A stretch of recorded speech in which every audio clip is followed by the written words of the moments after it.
सदाशिवसमारम्भां शङ्कराचार्यमध्यमाम् अस्मदाचार्यपर्यन्तां वन्दे गुरुपरम्पराम् श्रुतिस्मृतिपुराणानाम् आलयं करुणालयं नमामि भगवत्पादं शङ्करं लोकशङ्करं शङ्करं शङ्कराचार्यं केशवं बादरायणं सूत्रभाष्यकृतौ वन्दे भगवन्तौ पुनः पुनः ईश्वरो गुरुरात्मेति मूर्तिभेदविभागिने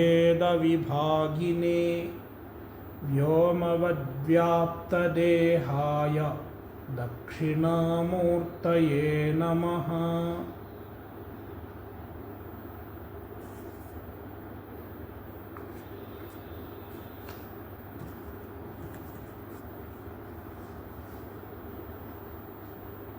श्री गुरुभ्यो नमः।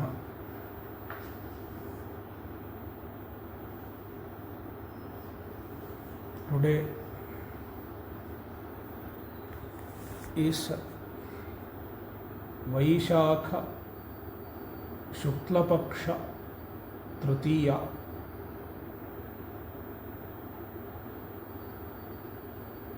It is known as Akshaya Tritiya.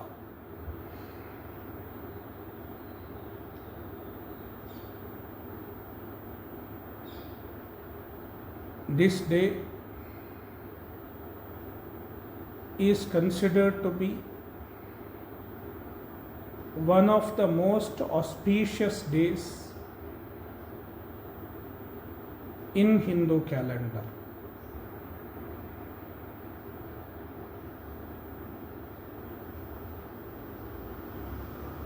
According to the tradition,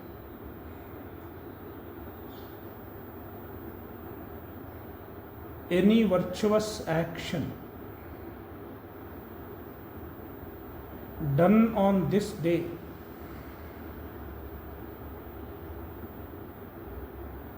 bears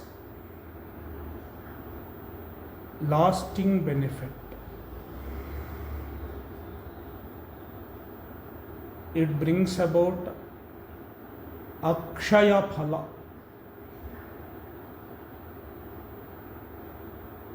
the result of the action is as though Akshaya, imperishable.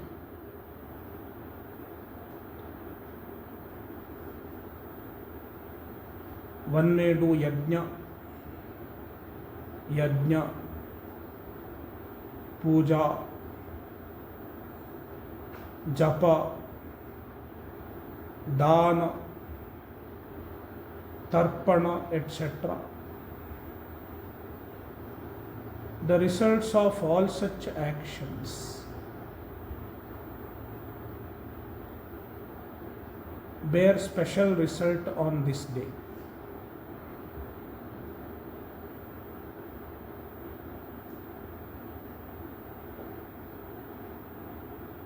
Any action that we perform has a result.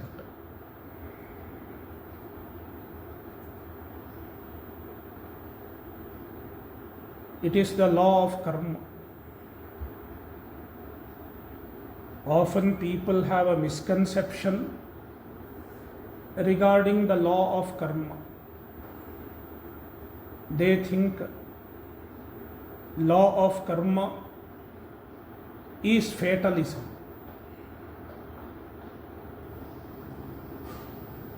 If you believe in karma, you are believing in fate. This is a misconception.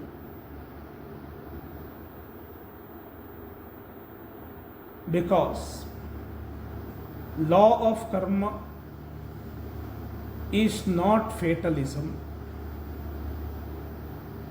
Instead,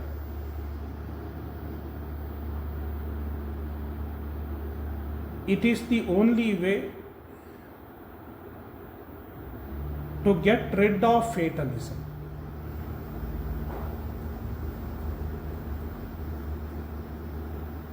What is fatalism?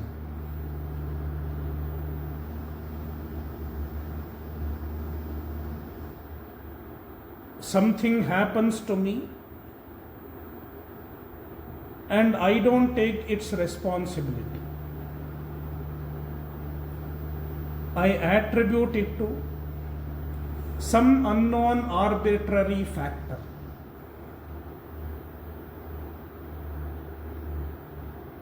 I failed in the exam.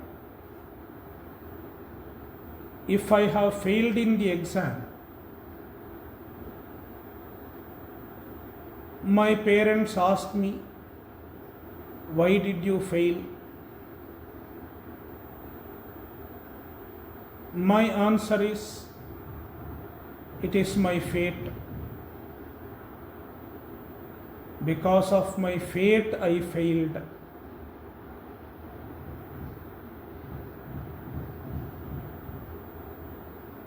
What am I doing?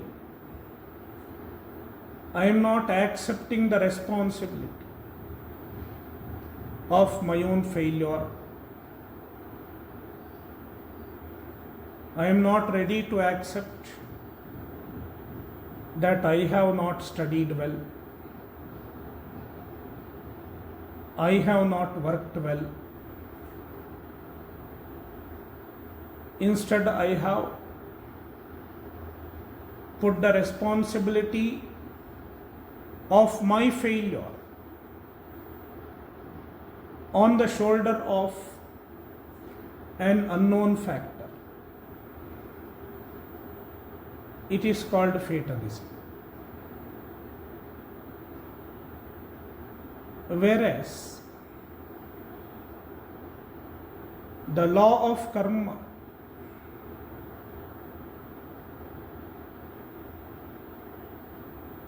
says that we are responsible for all that we receive. If I fail in the exam, it is my own doing. I may not have studied properly.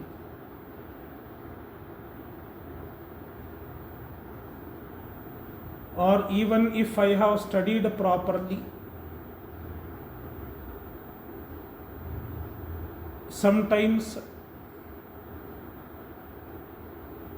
the questions are unexpected.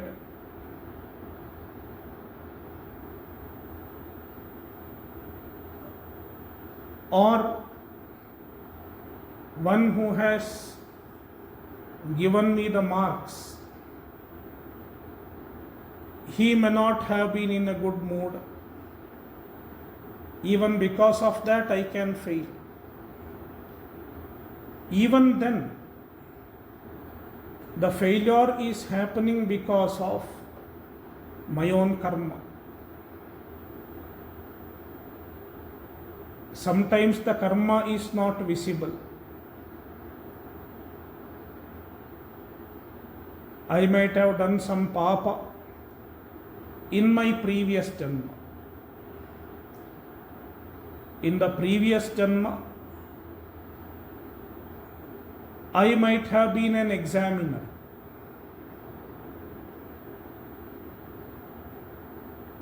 And as an examiner,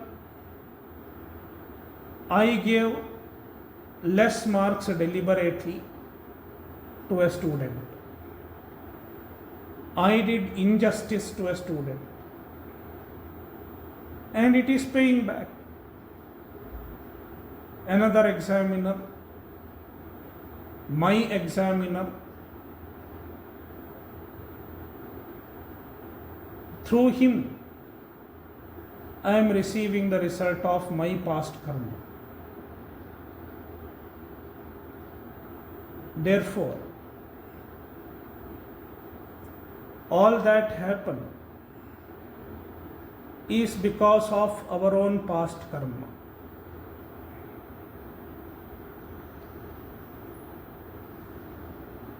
Sometimes we are aware of the relation, and most often we are not aware of the relation between the karma and karma phala. We don't know what led to this result in most cases. Like in the example of a disease. Some people eat all type of food, but they remain healthy. Despite eating sweet, they don't get sugar problem. Despite eating junk food, they don't get stomach issues. Whereas some other people, they do all types of dieting, they eat very healthy food, still they get into many problems, many health issues. How do you explain this? The only explanation is karma. Our past karmas are at play.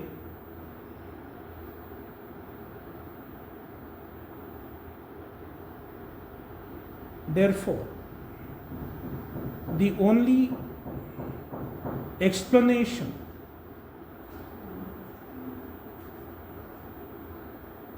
that we can give to certain unknown occurrences in our life, certain occurrences in our life that we cannot explain through any visible factors, is only with the law of karma. Law of karma is the only explanation.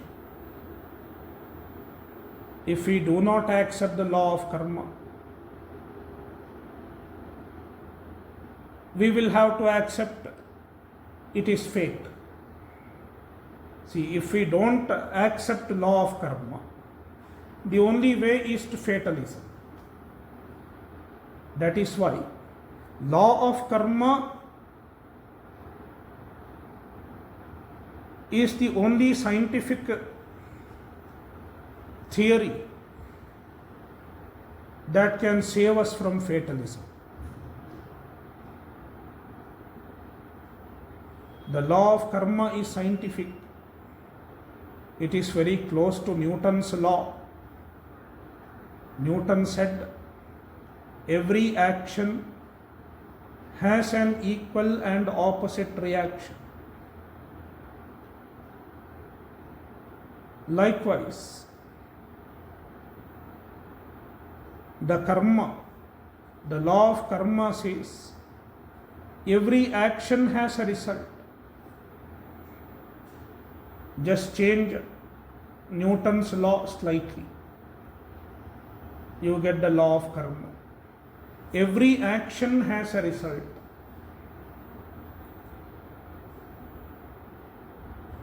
Sometimes the results are invisible.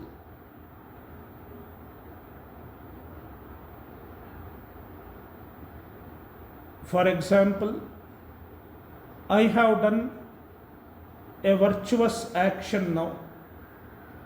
I have given some dana to somebody, to a needy person, or for a noble cause, and I don't receive any appreciation.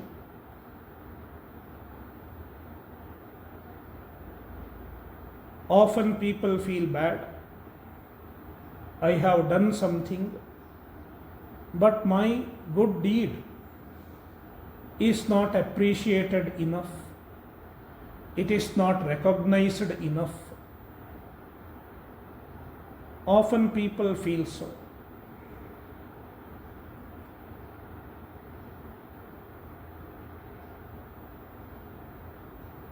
But suppose somebody has done dana with the proper attitude,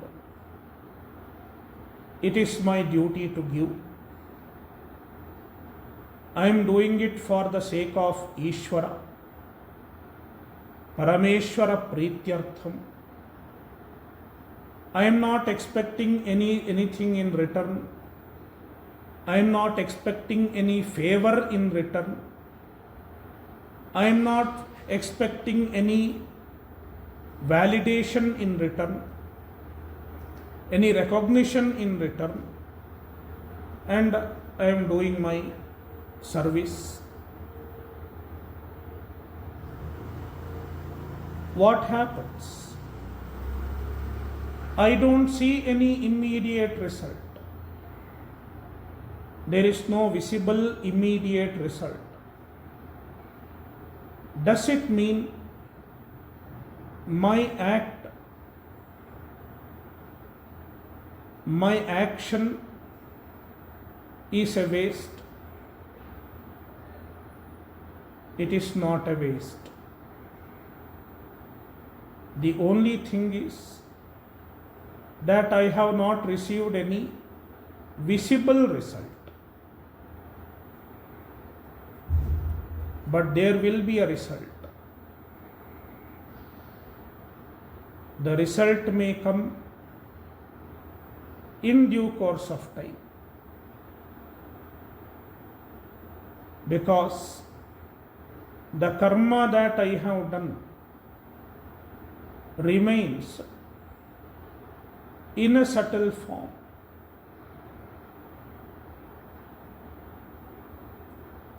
Every action that we do remain in a subtle form until it fructifies, until it presents its result. The result may come later in this janma, or it may come in the following janma, in any other janma also.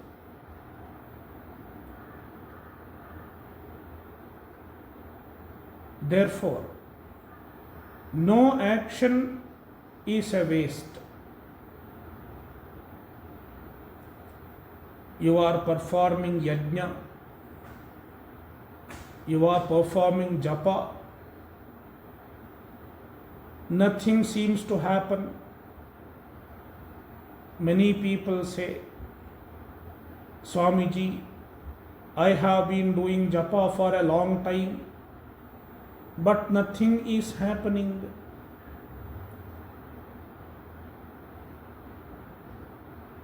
I ask them, are you doing it with proper attitude? Yes. Are you doing it with bhakti? Yes. Are you doing it with Shraddha?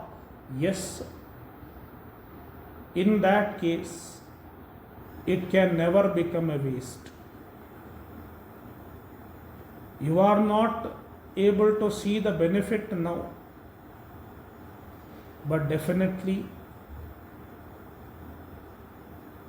one will get the result.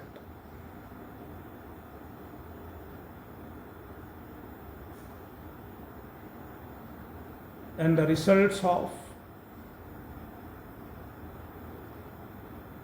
the karmas that are enjoined by the Shastra, mostly they are not visible. In fact, most of them will not even come in this janma. They will come only afterwards. Nowadays,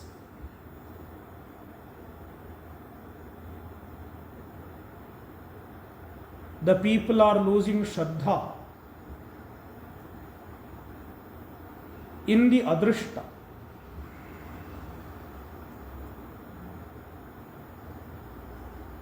We believe the Drishta, the visible things.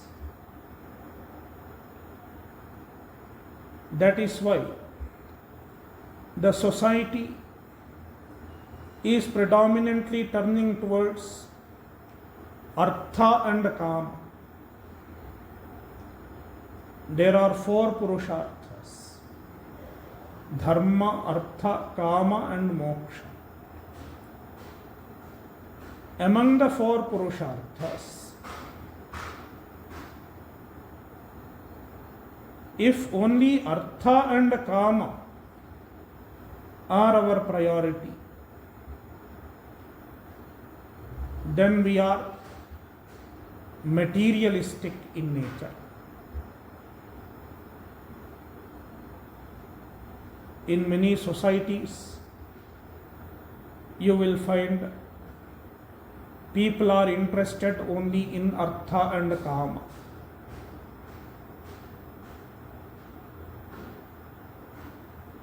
Even many individuals nowadays can be found so. They are interested only in artha and kama. I want to earn money so that my future is secured, my family's future is secured, and also I want to enjoy life. I want to go for foreign trips, go to Kashmir, go to Maldives, etc.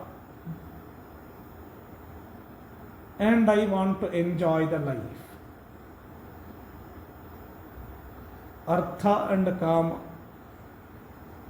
they don't think of anything more in life. They don't think of a life after this life. They don't think of what will happen after death.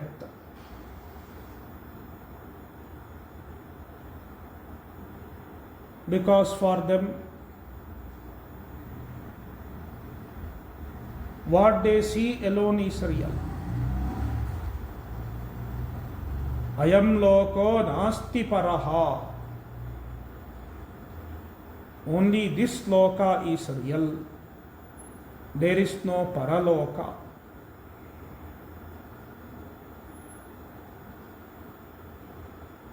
It is the approach of Charvaka. A Charvaka will have only two purusharthas, artha and kama.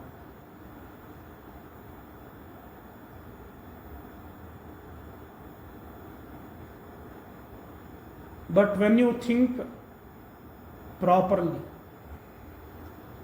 when you inquire into the reality with the help of the Shastra, we understand artha and kama are not the only two purusharthas. There is something beyond artha and kama. There is dharma purushartha. Without dharma, even artha and kama cannot last very long.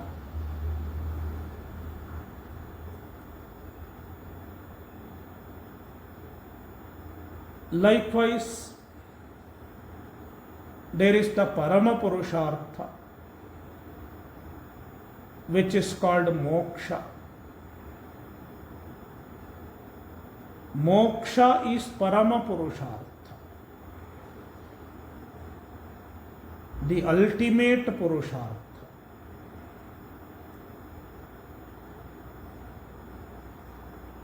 Because only when we get moksha, the other three purusharthas become redundant. You are no longer in need of artha, kama or dharma once you have attained moksha. It puts an end to the need for all purusharthas. It puts an end to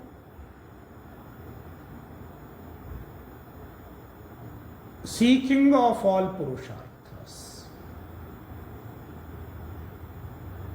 In other words, it is the absolute and permanent fulfillment.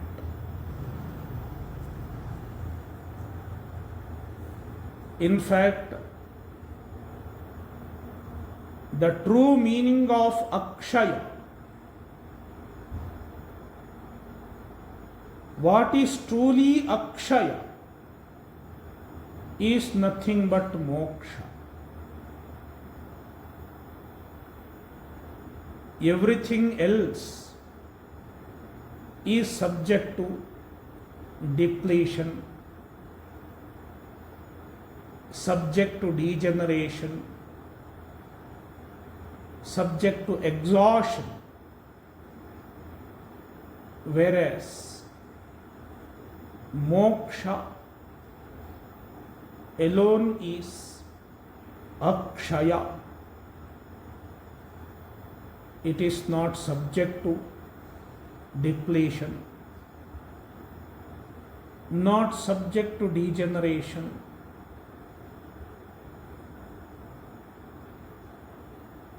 It is eternal. Akshaya means eternal. No kshaya.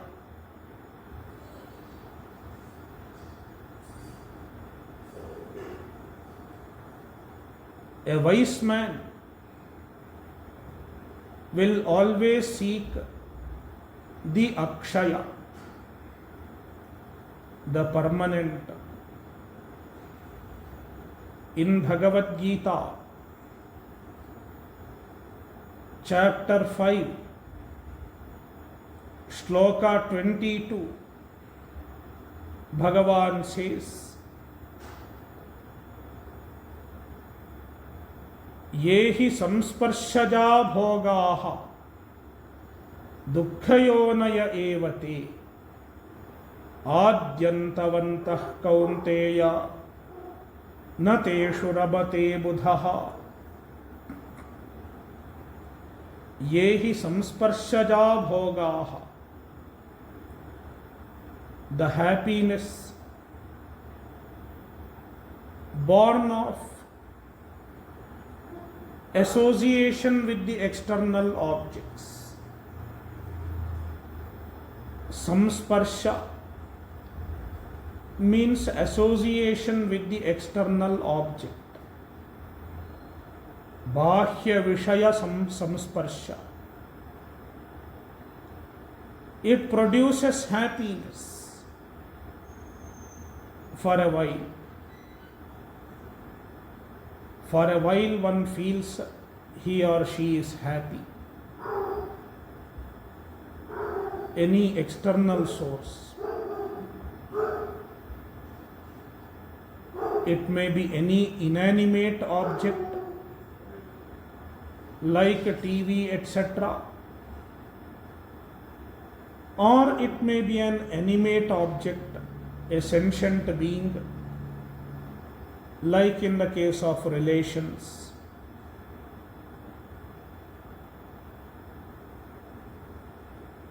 It seems to give happiness.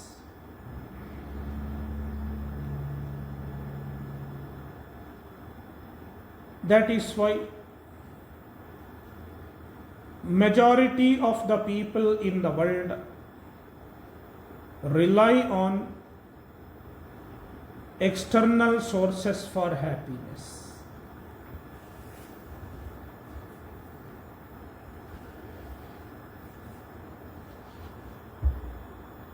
A comfortable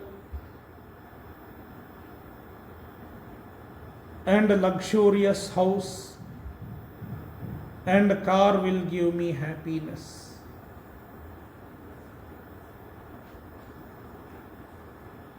My relatives will give me happiness. Son, daughter, etc. Social status will give me happiness. If I have maintained good social status, it will give me happiness. Name and fame and recognition will give me happiness.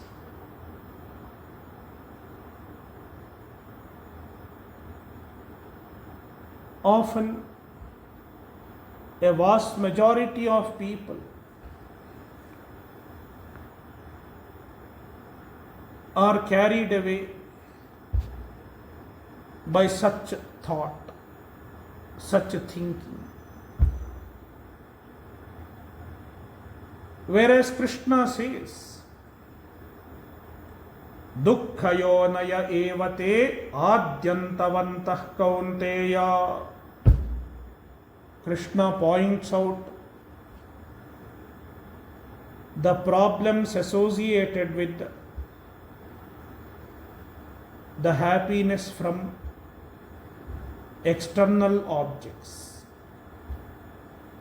When I say external object, it means anatma, non-self. Any non-self, any anatma is external. It may be our own body, it is also external. Even body is external. Why? It is anatma. That is why seeking happiness in the body, in the appearance of the body, etc., is also seeking happiness in external objects. Krishna points out the limitations of such happiness. Adyantavantaha. First of all, they are adyantavantaha. The happiness, the pleasure from anatma has beginning and end. Adi and Anta. It begins at some point of time and it comes to an end after a while.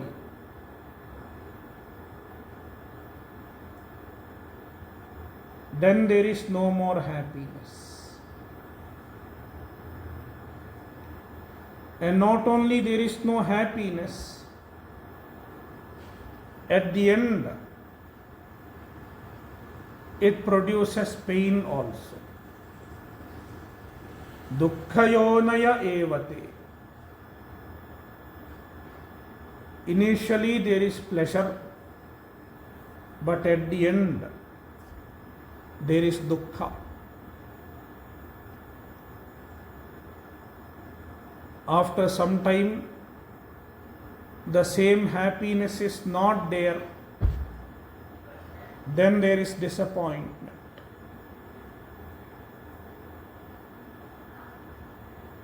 I am not getting the same happiness from the same object anymore. It happens with almost every object. Even relations. For a while, certain relations are very good.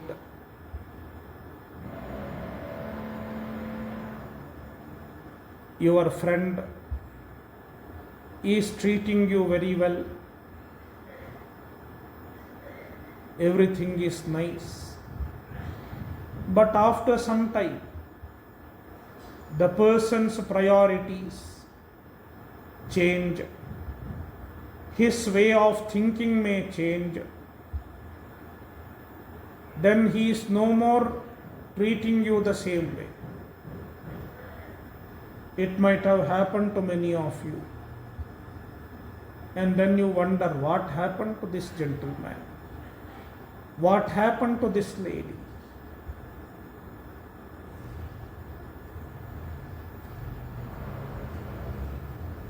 There is a pain,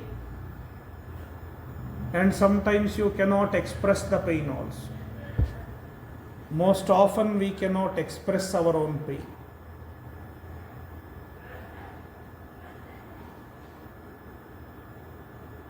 Therefore, the sukha born of external objects culminate in dukkha, culminate in pain. Therefore, Bhagavan gives a very intelligent piece of advice to everyone. Nateshu ramate buddhaha. A wise man does not hold on to the pleasure born of external objects. Do not depend on the happiness born of external objects.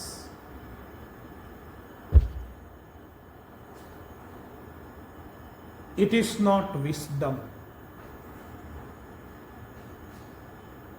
Because as long as we depend on external sources for happiness, we are going to be in trouble. Sometimes we may not have seen the trouble immediately, but at one point or the other, the trouble is going to come.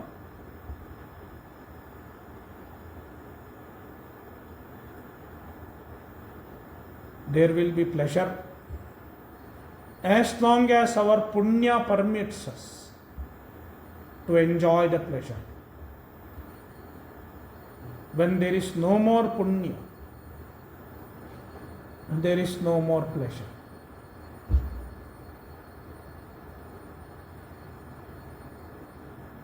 That is why Bhagavan says, instead of looking at the external objects as a source of happiness, turn inwards and seek happiness in the Paramatma.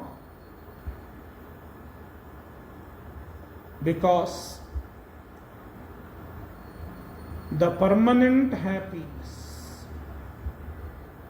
which is called Akshaya Sukha,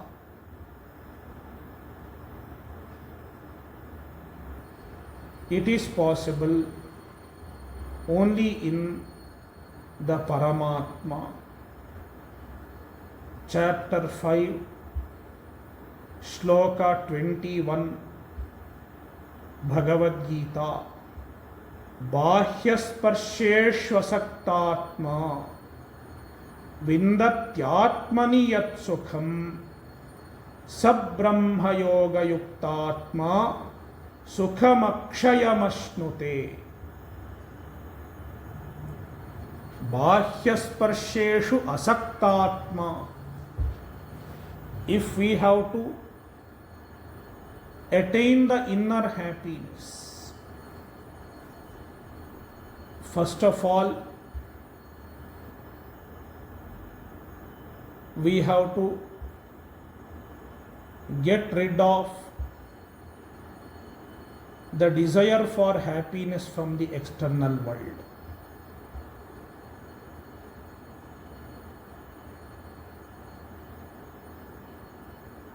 A wise man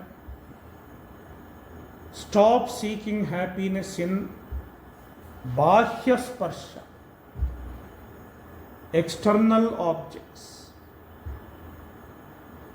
because he has understood very well that the external sources are not going to give lasting happiness.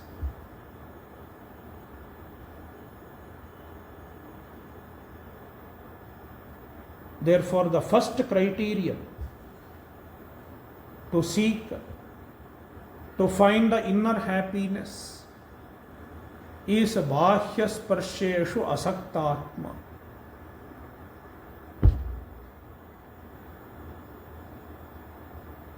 The spiritual progress, the pursuit of moksha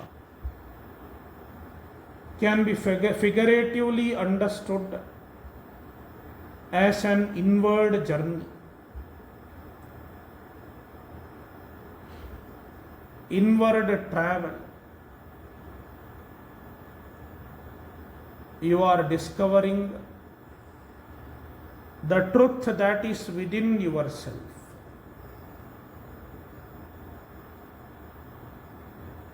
If we have to travel in one direction,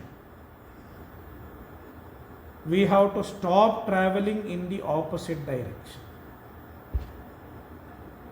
It is a common sense.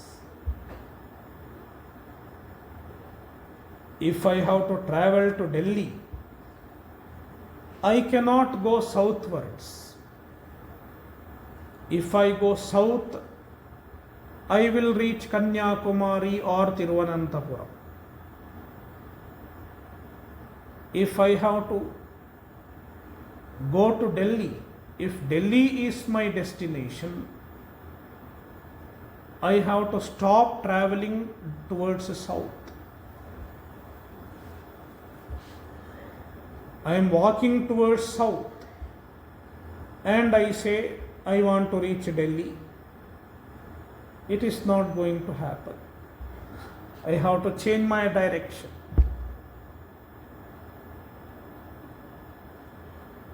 Likewise, if we have to seek happiness inside, if we have to seek happiness in the Paramatma, first of all, we should withdraw from seeking happiness in the external objects.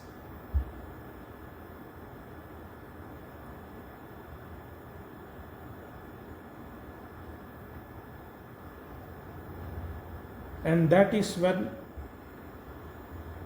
with the help of the Guru, with the help of the Shastra, with the help of the sadhana, one finds the happiness in the Atma. Vindati Atmani Yat Sukham. He finds happiness in the Atma. Atma is the only true source of happiness.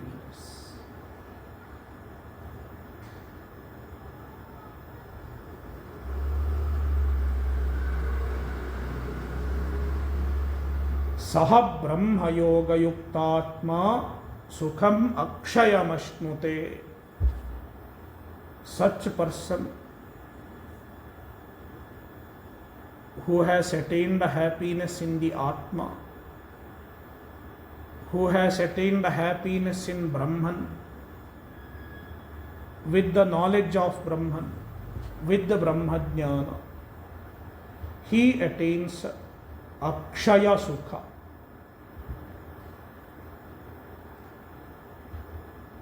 His Sukha, his satisfaction, his fulfillment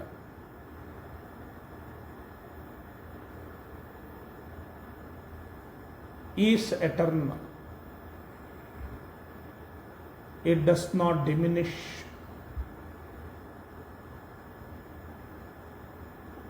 It does not deplete. It is eternal. Therefore, the true Akshaya is the Atma, the Paramatma, which is nothing but moksha. According to Vedanta, Paramatma himself is called moksha. Attaining moksha is nothing but attainment of Paramatma. Paramatma Swarupa itself is moksha. There is nothing else called moksha. Moksha means attaining Paramatma Swarupa. And once you attain Paramatma Swarupa, you have attained the true Akshaya, the real Akshaya. And in order to attain the real Akshaya, one has to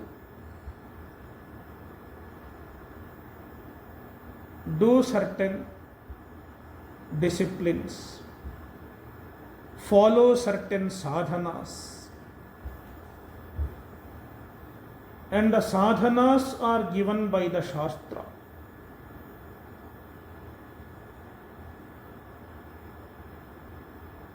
Bhagavan says in Gita, Yajno Dhanam Tapaschaiva Pavanani Manishinam. One should perform yajna, dana, tapas, etc. One should do them regularly.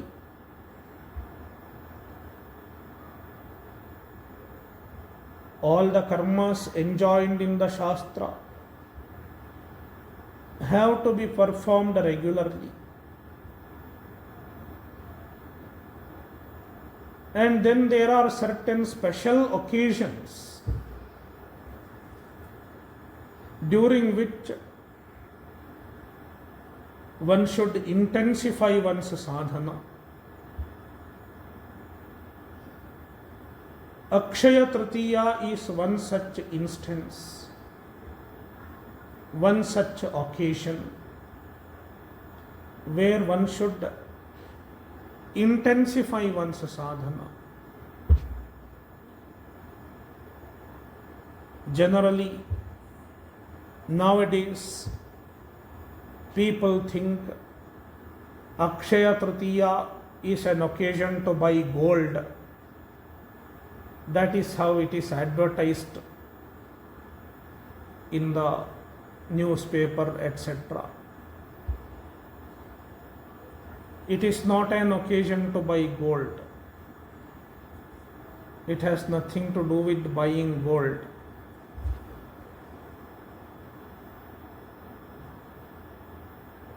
Akshaya Tritiya is meant for performing dharma, a special occasion to perform one's dharma in the form of yajna, dana, tapas, etc.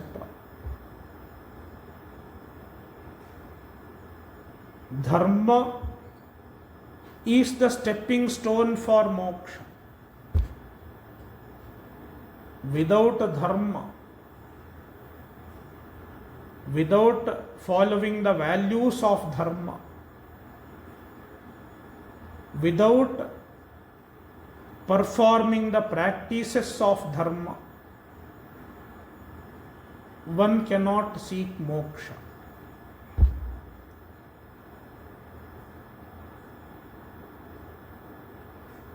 If we seek moksha, we need to follow dharma.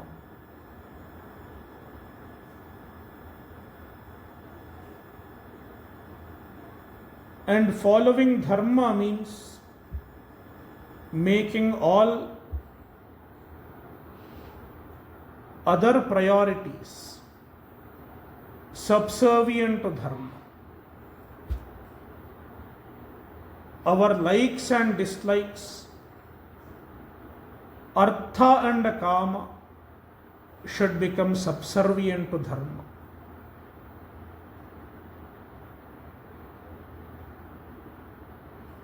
There is a group of people who might claim to be following dharma, but if you observe them, artha and kama are primary, and dharma is subservient to artha and kama. They will follow dharma where it does not come in way of their artha and kama. After enjoying my life, if any time allows, if there is any time, if there is any resource left, then I will do dharma. Such approach is not proper. If somebody is truly dharmika, he should make his likes and dislikes subservient to dharma. First of all, I should follow dharma. Then, if needed, without violating dharma, I may have artha and kama. This is the approach of a dharmika individual.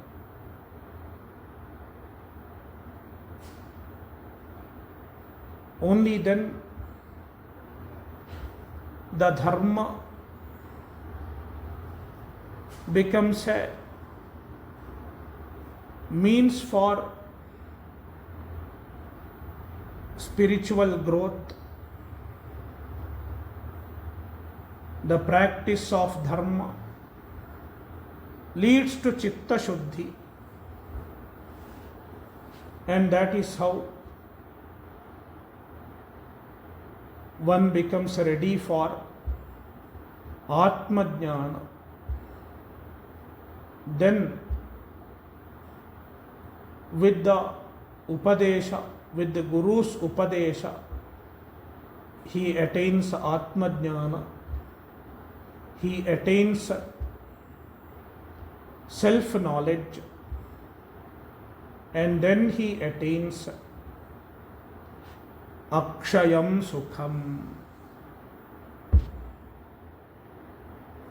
the eternal happiness.